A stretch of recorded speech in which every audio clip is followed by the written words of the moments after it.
ان 6 چیزوں میں اگر عمل شریعت کے مطابق ہے تو وہ عمل صالح ہے، وہ نیک عمل ہے، اور اگر ان 6 چیزوں میں شریعت کے مطابق نہیں، وہ عمل صالح نہیں، وہ بدعت ہے، وہ مردود ہے، وہ اللہ تعالیٰ کے ہاں قبول ہی نہیں۔ سبب میں شریعت کے مطابق ہو، یعنی سبب شریعت نے مقرر کیا ہو، اپنی طرف سے اگر کوئی سبب مقرر کرے تو وہ عمل صالح نہیں ہوگا، وہ عمل بدعت ہوگا، وہ مردود ہوگا۔ مثلا میں کہتا ہوں کہ موبائل نکالنے سے پہلے 3 مرتبہ سبحان اللہ کہنا ضروری ہے۔ اب اگر کوئی نہیں کہتا تو وہ سبحان اللہ کا منکر ہے۔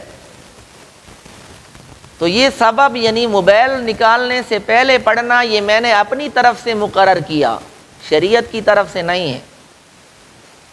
میں کہتا ہوں ٹپاس کھانے سے پہلے 3 مرتبہ الحمدللہ کہنا ضروری ہے۔ اب آپ کہیں گے رسول اللہ صلی اللہ علیہ وسلم کے زمانے میں تو ٹپاس تھے ہی نہیں، موبائل تھا ہی نہیں، تو یہ سبب میں اپنی طرف سے مقرر کر رہا ہوں۔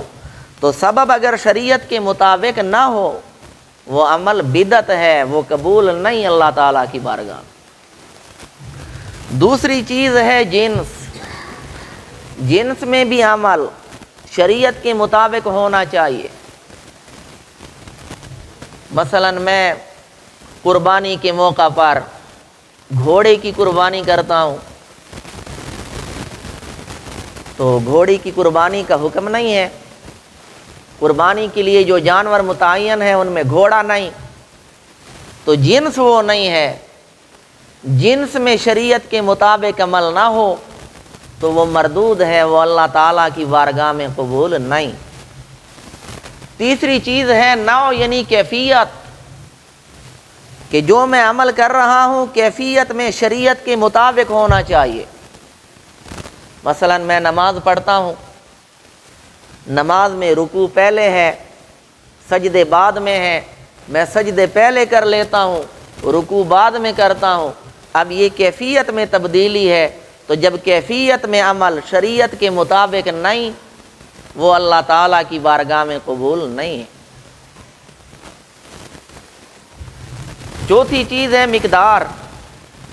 مقدار میں بھی عمل شریعت کے مطابق ہونا چاہیے، اگر شریعت کے مطابق نہیں وہ اللہ تعالیٰ کی بارگاہ میں قبول نہیں۔ مثلا کی 3 رکعت ہیں، میں 4 پڑھ لیتا ہوں یا 2 پڑھ لیتا ہوں، یعنی کمی کرنا یا زیادتی کرنا۔ اب یہ مقدار میں چونکہ عمل شریعت کے مطابق نہیں، شریعت نے جو مقدار متعین کی ہے وہ 3 رکعت ہیں، 3 فرض، اور میں نے 4 پڑھے، میں نے زیادتی کی یا میں نے کمی کی، تو اس میں تبدیلی آ گئی۔ جب تبدیلی آ گئی اب یہ عمل بدعت ہے، یہ اللہ تعالیٰ کی بارگاہ میں مقبول نہیں۔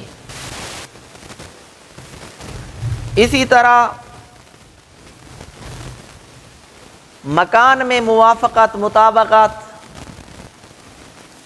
مثلا مردوں کے لیے حکم ہے کہ وہ اگر اعتکاف کے لیے بیٹھتے ہیں تو مسجد میں بیٹھیں، اور میں گھر میں بیٹھ جاتا ہوں اعتکاف کے لیے تو میرا یہ عمل شریعت کے مطابق نہیں۔ مکان میں جگہ میں مطابقت نہیں ہے، جگہ شریعت نے مقرر کی ہے مسجد اور میں بیٹھ رہا ہوں گھر میں، تو یہ مطابقت نہیں ہے، لہٰذا یہ عمل صالح نہیں ہوگا۔ چھٹی چیز ہے زمانہ وقت، اس میں بھی عمل شریعت کے مطابق ہونا چاہیے۔ رمضان کے فرض روزے میں شوال میں یا ذیقعد میں یا ذی الحج میں رکھ رہا ہوں، اب زمانہ میں مطابقت نہیں شریعت کے ساتھ، لہٰذا یہ عمل صالح نہیں ہے، یہ اللہ تعالیٰ کی بارگاہ میں مقبول نہیں ہے، مردود ہے، بدعت۔ تو 6 چیزوں میں مطابقت ضروری، ایک عمل الخالص اللہ کی رضا کے لیے ہو، اور دوسرا یہ کہ 6 چیزوں میں شریعت کے مطابق ہو، تب وہ عمل صالح بنتا ہے، وہ اللہ تعالیٰ کے ہاں مقبول ہوتا ہے۔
کرے